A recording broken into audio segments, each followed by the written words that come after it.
because what we have observed in that event is excessive use of force.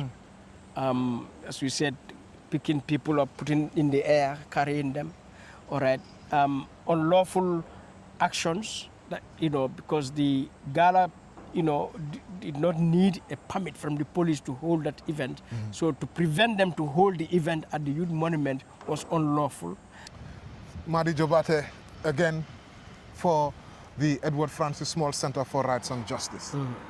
Madi, human rights has been something that your institution in particular has been focusing on, and you've even gone to the extent of writing a report highlighting human rights violations that you documented during the GALA protest. Can you tell us about this? We've seen officers, of course, many people will see officers throwing citizens into the back of a vehicle, into vans, etc. We see police officer stamping one person who is already subdued right in the midriff. What is your report? Yeah. In a gist. Yeah, so we monitored the actions of the police during the GALA 4th anniversary event that was aborted by the police, unlawfully. And as a human rights organization, that is a core function, to monitor, observe human rights in practice, and particularly, in terms of the actions of law enforcement, and document what we observe, what we monitored, and then produce a report on it. So we have observed that event, and then we have produced a report touching on various aspects of police action in relation to the law and international best practice. And the report, and this is the first time we are doing that also.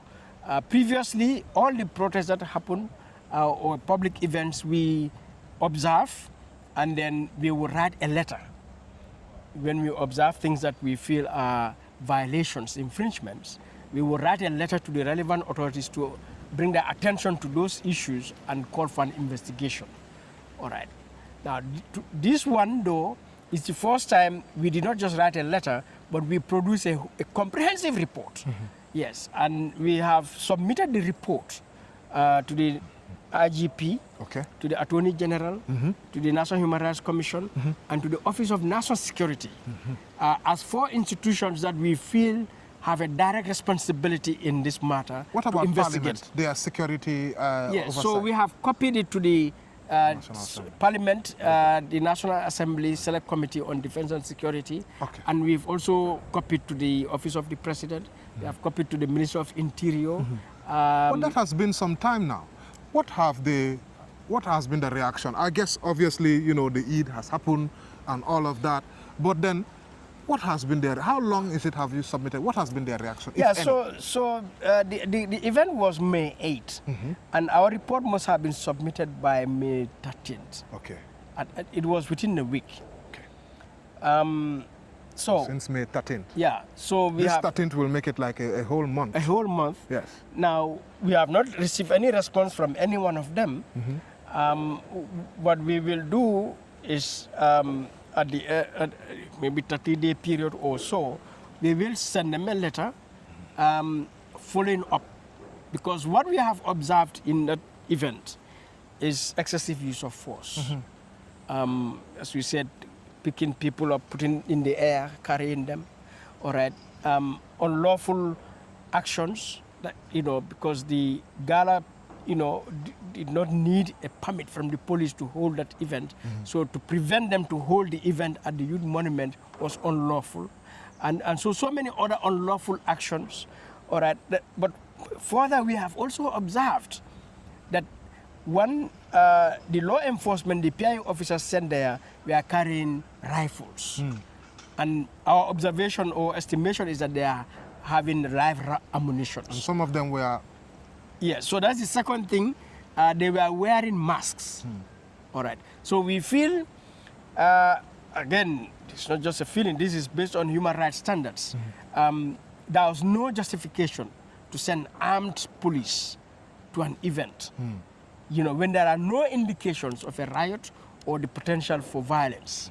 All right. But at first instance, to just deploy armed police does not go in line with human rights standards, particularly on police in public assemblies by law enforcement. Given the seriousness of these things that we have seen and your report is outlining, does the lack of response, what message is the authorities sending through the lack of response in this instance? Yeah, so I think what the authorities are just showing is that they don't care.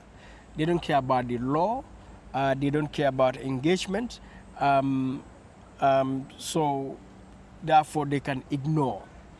And that means also the abuses can take place and there'll be no redress for which they are responsible, and so which means impunity will prevail.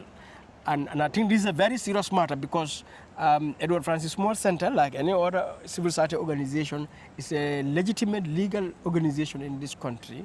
When they take effort to produce a report and submit it to a public institution, as a public institution, you are required to be responsible, to recognize that this is a partner, a stakeholder in this matter.